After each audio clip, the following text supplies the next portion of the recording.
Seal yourself, crossing the boundary between disassociation and associative presence.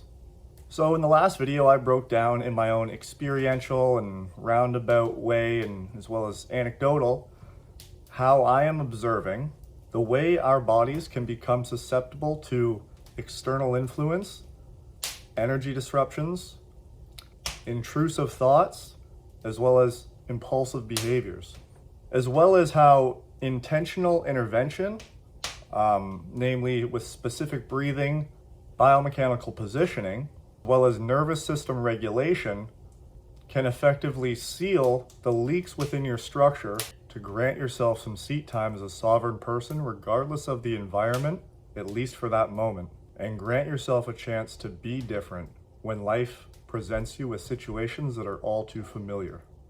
Your cells are watching, listening, and feeling to what you're doing, thinking, and being.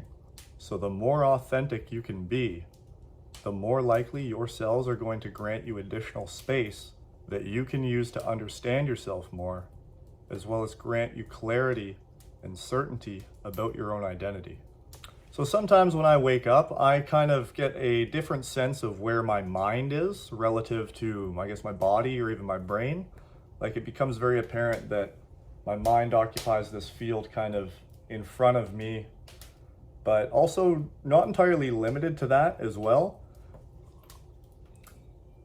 While I become aware of the distinction between the space my mind occupies and then the space my physical body occupies, I've started to wonder that as the nervous system becomes more confident in order to express itself to its fullest capabilities relative to our design, does that and will that provide extra sanctity for the mind? Where does optimal positioning lie for our bodies and our minds? If they have their own spatial positions, as well as their overlaps, and as well as their separations, what does it feel like to tether them together in an optimal way? I imagine, as well as I've experienced, that when things are in alignment between my body, my mind, it's like the lights fully illuminating the stage of your mind. And it feels to me that our minds benefit greatly from peace and stability. Peace and stability that can be provided to it by resting our awareness into ourselves and associating our presence to that inner mass of awareness. When the performance of your nervous system creates a strong enough current to claim enough physical space in order to complement and tether your mind to your more physically expressed self, as well as provide it with the knowing that it is safe to do so. This becomes your arena for awakening. When we're able to command a nervous system that is in a down-regulated, relaxed, and safe state, the mind becomes a force of creative good. If the body detects threats and anchors into its blockages, upregulation and disassociation tend to follow, and the mind will tend to try to rationalize as well as make sense as to why it doesn't feel whole. It may trigger past memories, current conflicts, imagined conflicts, basically anything that the mind can project that aligns with the current dysbiosis that the body experiences. Your mind's ability to interpret the bodily language of feeling and sensation, or muddled and constrained by blockages, leaks, and other things. Accumulating more seat time in this space lends itself to down-regulating excessive muscle tone and tension, reducing reactivity and impulsivity, which allows for more thoughtfulness and internal space. Pressure being able to move and distribute itself evenly within us is a main component of what provides us and allows us to maintain emotional equilibrium, mental equilibrium, physical equilibrium, spiritual equilibrium. Tension, on the other hand, can be a powerful assister in following through and amplifying your position in a moment, as well as place more power into something in the material world. It's also something that tells you when you're approaching your own limit or boundary within a particular context. A fixed or constant tension in any area of a person's body tends to hold much of that person's belief systems. We wear all of ourselves on all of our sleeves. Stop light observations. Not just a band, also a learning opportunity. So basically, I was a few weeks ago at a stoplight. 2 lanes going this way, 2 lanes going the other way. I'm heading the way that I'm going. I'm in the right lane. First one at the stoplight. There's a van next to me. Just killing time, waiting at the light. I'm resting into my inner mass. And I'm allowing my mind to kind of do whatever. Do whatever. So I go to my left. I'm looking at the guy in the van, and he's not doing anything, just like me.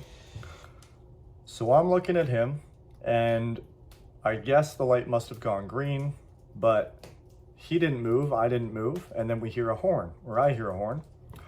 And immediately, keep in mind, I'm nice and relaxed. I'm in what I can determine to be my internal mass, and my head whips up to the rear view, mostly just to discern whether or not there's a threat. You know, it was like an automatic reflex, something I think many of us have done many times as soon as we're kind of startled, especially in public or traffic. And it was interesting because I look in the rear view and I am now kind of on alert, I guess you could say. And I noticed that there's nothing advancing from the gentleman. He honked, but it was simply just so that I would go. And I don't know about you guys, whatever country you're in, but the vehicles here in Canada tend to be equipped with pretty loud horns, something that's more equipped for maybe a large ship at sea. I've been to some countries where the horns are very just beep beep, very friendly. Here, not so much, so they tend to startle a little bit more and trigger a little bit more, I would say, and provoke a little bit more aggression.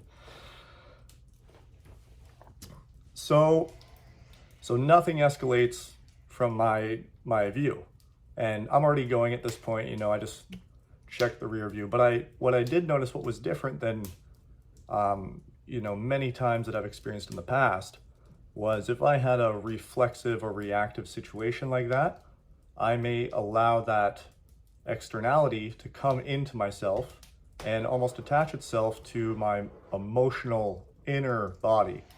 And then it seems like there's this fuel, kind of like the wood, fueling the fire.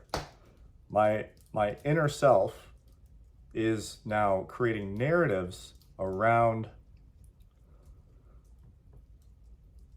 what transpired. But even though I reacted, I had enough strength and resiliency within my inner mass to not allow the reactivity to draw me out and disassociate me from that inner mass. So what I experienced was the horn honks, I react, and I feel it kind of sting me on the outside of my body and my muscles, and I get a little bit tense, but it's all external. I can feel the separation between my external self and my internal self. There's still those two laminates that have their own specific distinct flavors and feels and sensations, and I'm able to maintain that. And because it didn't get in and attach itself like a parasite to the host, which is me, then all I experienced in terms of, impulsive thoughts or intrusive thoughts was a little bit of like, oh, who the fuck is this guy? It was just kind of like, just sort of nonsensical babble into the void kind of outside of myself.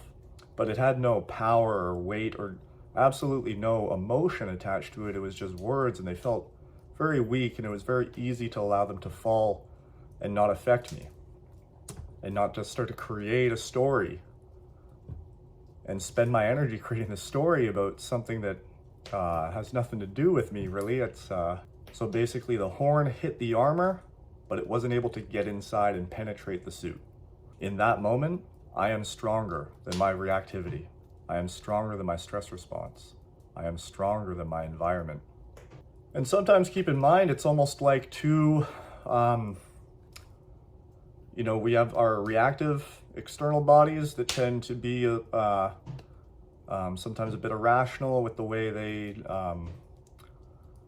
assume threat in these days when there's less threat, but we're still wired for threat, which is a topic for another video. And sometimes the torque and the whip and the reactivity that's created through our more reactive bodies and reactivity centers are quite strong. And I think they're meant to be strong, honestly. They're there for a reason, but we are meant to be stronger internally than them. Otherwise, we become a very strong reactor, weaker responders, weaker at practicing emotional intelligence, weaker at practicing kinesthetic intelligence. Reactivity really diminishes a lot of our intelligence because we don't give ourselves the time to learn in those moments. So that's what we're up against, ourselves. Like I said, the torque and the power generated through these reactivity patterns can be quite high, which is essentially going to be our motivation to be stronger while maintaining a relaxed and equalized state that we've been discussing here, and not feeding disassociation, which is what reactivity and drawing and allowing ourselves to be drawn out of our more internal mass does. It's a form of weakening of self or catatonic behavior, which sounds cool, but it ain't.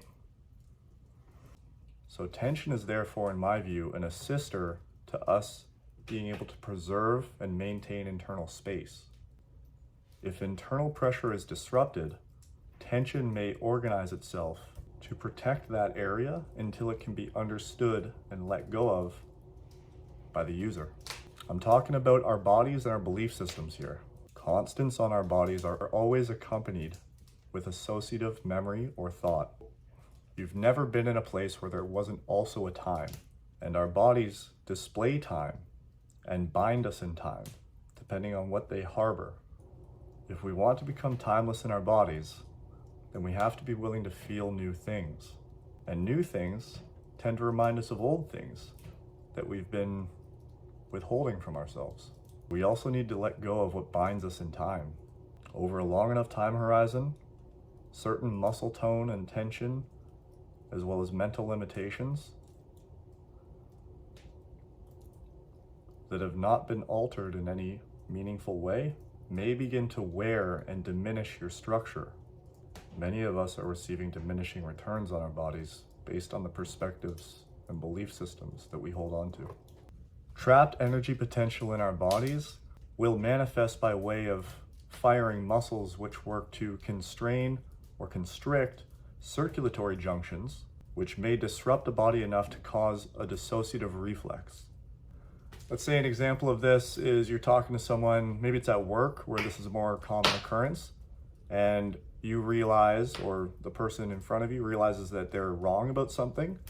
And typically when people, in my experience, it comes in many shades, but when I felt like I've been wrong in a particular, thing that I've done, and I'm not expecting to be wrong, or I was feeling otherwise.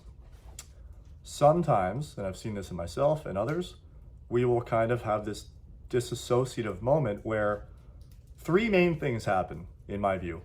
The mouth kind of drops, our visual depth, where it was at that moment, kind of changes, alters, and it also shifts away from the body. The body will kind of change its weight distribution or where it is in space.